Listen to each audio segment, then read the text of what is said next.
গোটা ভারতবর্ষের ঐতিহ্য সংস্কৃতিকে আস্তে আস্তে বিঘ্নিত করছে। আমরা জানি ভারতবর্ষ হচ্ছে ধর্মনিরপেক্ষ দেশ।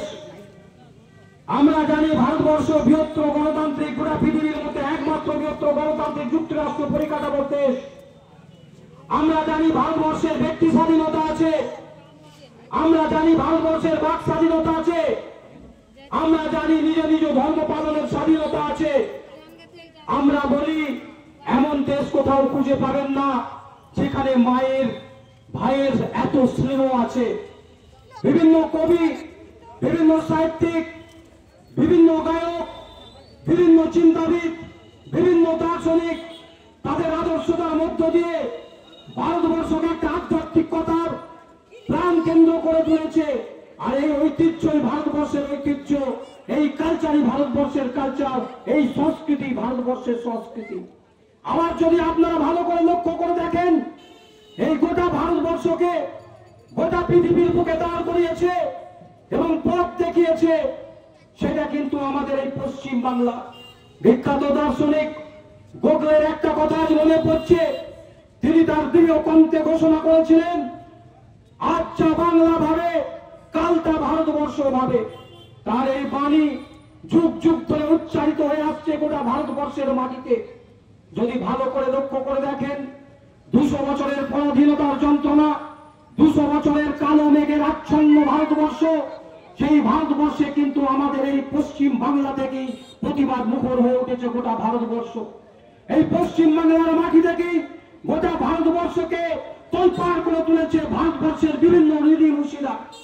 আজকে আপনাকে উপলব্ধি করতে হবে। আর আজকে কেন্দ্রে কিছু দল এসেছে, বিজেপির দল এসেছে, যারা বাংলার কালচার সংস্কৃতিকে নিয়ে খেলা করতে চাইছে। তাদের মন্ত্রীরা, তাদের মুখ্যমন্ত্রীরা, তাদের কেন্দ্রীয় মন্ত্রীরা প্রতিনিয়ত বাংলার কালচারকে ধ্বংস করার সাথে সাথে তারা নাকি আজকে বলছে যারা বাংলায় কথা বলে তারা নাকি বাংলাদেশী, যারা বাংলায় কথা বলে তারা নাকি দেশদ্রোহী, যারা বাংলায় কথা বলে তাদের মধ্যে নাকি দেশপ্রেম নেই। আজকে অবাক লাগছে, আজকে অবাক হতে হচ্ছে আমাদের এই বাংলায় যারা স্বাধীনতার প্রথম প্রদীপ উজ্জ্বলন করেছিল, যারা ভারতবর্ষকে পথ দেখিয়েছিল, কখনো গানের মধ্য দিয়ে, কখনো কবিতার মধ্য দিয়ে, কখনো স্লোগানের মধ্য দিয়ে, কখনো নেতৃত্বের মধ্য দিয়ে, কখনো আধ্যাত্মিকতার মধ্য দিয়ে। আর আজকে সেই বাঙালিকে ছোট হতে হতে ভারতবর্ষের ইতিহাসে, গোটা পৃথিবীর ইতিহাসে আজকে আপনারা দেখুন, আমাদের বাংলায় তরুণ তুর্কি ক্ষুদিরাম বসুর আত্মত্যাগ, তিনি ফাঁসির মঞ্চে ঝুলে গিয়েছিলেন এই ভারতবর্ষকে স্বাধীনতা করার জন্য। আজকে তার ইতিহাসকে বিঘ্নিত করছে। আজকে সিনেমাতে দেখানো হচ্ছে ক্ষুদিরাম বসু নয়, ক্ষুদিরাম সিং, বিকৃত করা হচ্ছে আজকের ইতিহাস। আজকে আপনাদেরকে বুঝতে হবে, আজকে নারীরা এই জল ঝড়ের মধ্য দিয়ে পুরুষদের সাথে সমান তালে তাল মিলিয়ে চলে, ভিজতে ভিজতে প্রাকৃতিক দুর্যোগকে উপেক্ষা করে আজকে মমতা বন্দ্যোপাধ্যায়ের নির্দেশে আজকে রাজপথে দাঁড়িয়ে বিজেপির বিরুদ্ধে যেমন আন্দোলন করছে আজকের নারীরা, সেদিন কিন্তু 200 বছরের ইতিহাসে প্রথম নারী মাতঙ্গিনী হাজরা বুকে রক্ত দিয়ে ভারতবর্ষের স্বাধীনতার নাম লেগে গিয়েছিল, ভিত প্রতিষ্ঠিত করে গিয়েছিল। আমরা জানি গোটা পৃথিবীর ইতিহাসে বিশ্ব নেতা, আজকের কিছু বিজেপি দল তারা বিভিন্ন রাজনৈতিক রঙ্গমঞ্চে তারা বিশ্ব নেতা বলে। নরেন্দ্র মোদী, দামোদর দাস মোদীকে লজ্জা লাগে ভারতবর্ষের রাজনীতিতে তাকে নেতা বলা যায়। তিনি একজন রাজনৈতিক দলের নেতা, তিনি আমার দেশের প্রধানমন্ত্রী, আমারও প্রধানমন্ত্রী, বিজেপিরও প্রধানমন্ত্রী, সিপিএম এর প্রধানমন্ত্রী, কিন্তু বিশ্ব নেতা আমরা কাউকে জায়গাটা দিইনি। আমরা বাঙালিরা, আমরা বাংলার মানুষরা, আমরা বাংলার ছাত্র যুব, আমরা বিশ্ব নেতা বলতে, আমরা নেতাজি বলতে, আমরা নেতাজি সুভাষচন্দ্রকে বুঝি। এই জায়গা কাউকে আমরা দিতে পারবো না। দরকার হলে বুকে রক্ত দেব, তাজা প্রাণ দেব, কিন্তু নেতাজির জায়গা আমরা কাউকে দেব না। আজ ইতিহাস বিঘ্নিত করছে যারা পরাধীন ভারতবর্ষে কোনো অংশগ্রহণ করেনি।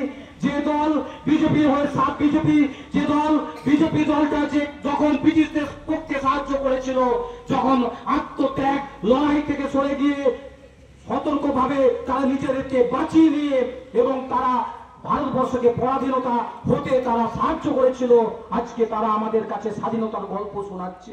আজকে অবাক লাগে। আজকে দেখবেন এই দল তারা প্রচার করছে পরমাণু বোম, রাফাল, না ভারতবর্ষের যে শক্তিধর দেশ, আজকে বিজেপি নাকি ভারতবর্ষকে শক্তিধর দেশে পরিণত করেছে। আজকে দেখুন আমাদের হাতে হাতে মোবাইল আছে, আমাদেরকে ভুলিয়ে দেওয়া হচ্ছে ইতিহাস। আপনাদের হাতে মোবাইল আছে, আপনারা গুগলে গিয়ে সার্চ করুন, দেখুন ভারতবর্ষে তখন পরমাণু বোমা আবিষ্কার করেছে। আমরা জানি দ্বিতীয় বিশ্বযুদ্ধের সময় আমেরিকা প্রথম পরমাণু বোমা আবিষ্কার করেছে, তারপর রাশিয়া, তারপর চীন। কিন্তু ভারতবর্ষ 1974 সালে প্রথম পরমাণু বোমা আবিষ্কার করেছে, তখন প্রধানমন্ত্রী ছিলেন ইন্দিরা গান্ধী। কিন্তু আজকে এমন ভাবে প্রচার চালাচ্ছে যেন মনে হচ্ছে নরেন্দ্র মোদী আছে বলে আজকে ভারতবর্ষ শক্তিধর দেশ। আজকে আপনাদেরকে ভুলিয়ে দেওয়ার চেষ্টা চালাচ্ছে প্রতিনিয়ত, প্রতিটা ভাবে বাংলার কালচার, বাংলার সংস্কৃতিকে নষ্ট করছে। আজকে বলুন, ভারতবর্ষের যে বেদ মন্ত্র, ভারতবর্ষের যে মূল মন্ত্র, ভারতবর্ষের বর্ডারে যারা দাঁড়িয়ে যে স্লোগান দেয়, সেই স্লোগান কিন্তু জয় হিন্দ স্লোগান দেয়, বন্দে মাতরম স্লোগান দেয়। আজকে বলুন তো, এই জয় হিন্দ স্লোগানটা কে দিয়েছে? এই বাঙালির একটা ছেলে, এই নেতাজি সুভাষচন্দ্র বোস। বন্দে মাতরম স্লোগানটা প্রথম কে উচ্চারণ করেছে? বন্দে মাতরম স্লোগান উচ্চারণ